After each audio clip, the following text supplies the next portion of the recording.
Have you ever played hide-and-seek and found something you weren't looking for? In the small town of Aligarh, under a sickly yellow moon, 12-year-old Arjun was about to learn that some games have stakes higher than just being found. He was hiding in Bhoot, Bangla, the local haunted mansion, when the game changed forever. As Arjun huddled behind a dusty old curtain, he heard footsteps, not Rohan's, his friend who was seeking. No, this was different. A soft, rhythmic sound. Asterisk, clink, ... asterisk. The chime of silver bangles. It was slow, deliberate, and it was getting closer. He held his breath, his heart pounding a frantic rhythm against his ribs. Peeking through a tear in the fabric, he saw a silhouette glide past. He only caught a glimpse of a deep indigo lehenga and was hit by an overpowering, cloyingly sweet smell of jasmine. Then, the clinking faded. When Rohan finally found him, Arjun wasn't just hiding. He was paralyzed by a terror he couldn't explain. Back in the supposed safety of his own home, Arjun thought the nightmare was over. He was wrong. A strange heaviness had settled over his house. His normally cheerful father now spent his nights chained, smoking in the dark, his eyes locked on an old wooden cabinet in his study. The air felt thick, expectant. And then, the dream came. It wasn't a gory nightmare of monsters and screams. It was worse. He dreamt of a woman in a blue lehenga, her back to him. As she slowly turned, her face was surprisingly gentle, her eyes large and dark. Her voice was like a soft lullaby as she asked, "Do you have something sweet, child?" In the dream, Arjun shook his head. Instantly, her soft features twisted. The smile vanished. Her voice ripped through the clouds, becoming a blood-curdling shriek. "I'll ask again. Do you have something sweet?" Arjun shot awake, his throat tight, his body drenched in a cold sweat. The terror of the dream clung to him even in the morning light. A searing pain shot through his neck.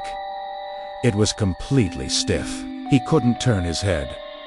Every tiny movement was agony. His grandmother, her face etched with worry, tried everything: oils, balms, massages, but nothing worked.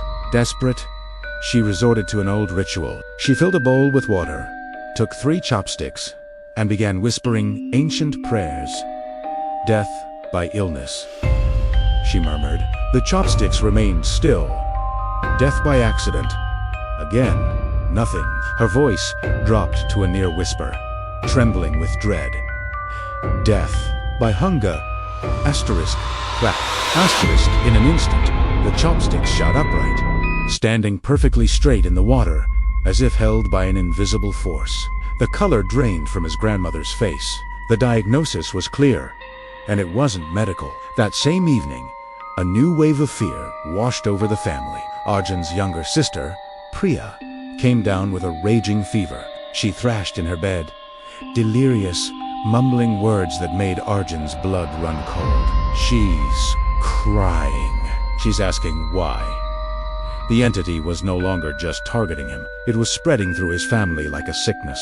Just when despair was about to consume them, his grandfather, Dadaji, arrived from his distant village. He wasn't a priest or an exorcist, just a frail old man with eyes that seemed to see right through you. He listened to the whole story in silence, his expression unreadable. He didn't perform any grand ritual. Instead, he simply asked for a family meal. That night, gathered under the flickering light of an oil lamp, the atmosphere was thick with unspoken fear. Dadaji looked directly at Arjun's father, his voice quiet but heavy with authority. "My son," he said, "this house is rotting from within.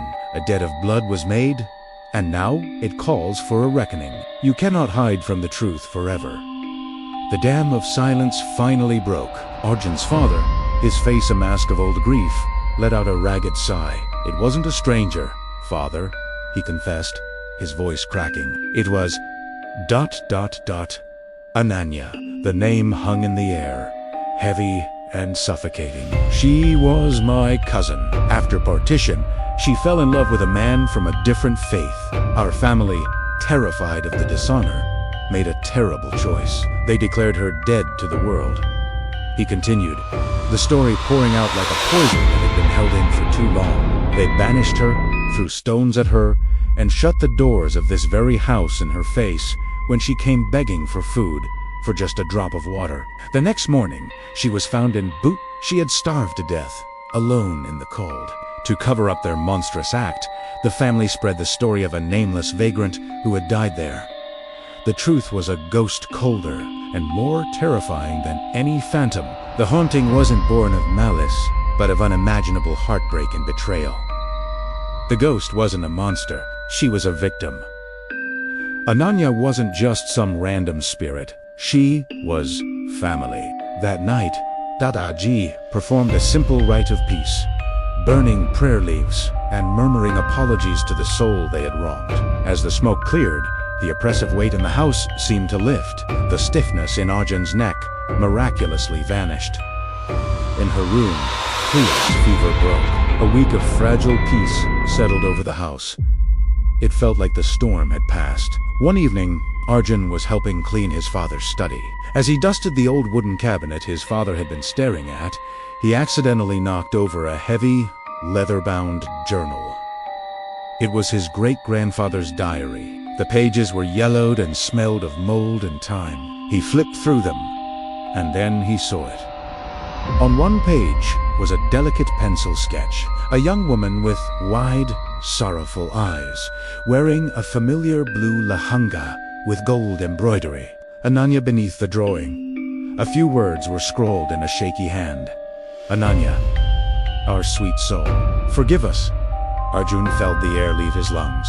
Seeing her face, the face from his dream, now imbued with such sadness, made it all too real. This wasn't just a story. His own family, the people he loved, were her killers. The weight of that knowledge was heavier than any ghostly presence. He thought the story was over. He thought knowing the truth and performing the rite had brought peace. He was wrong. That very night, as Arjun lay in bed, the image of Ananya's sad eyes burned into his mind. A sound drifted through the darkness. Asterisk clink, ... clink, ...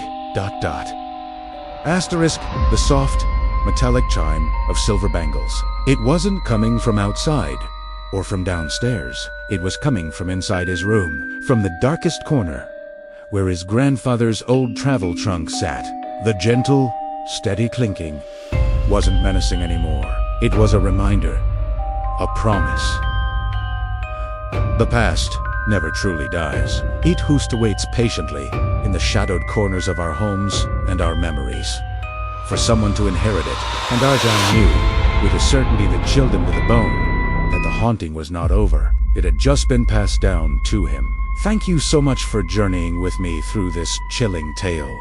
If you love stories that linger long after they're told, make sure to hit that like button and subscribe for more mysteries. I'll see you in the next one.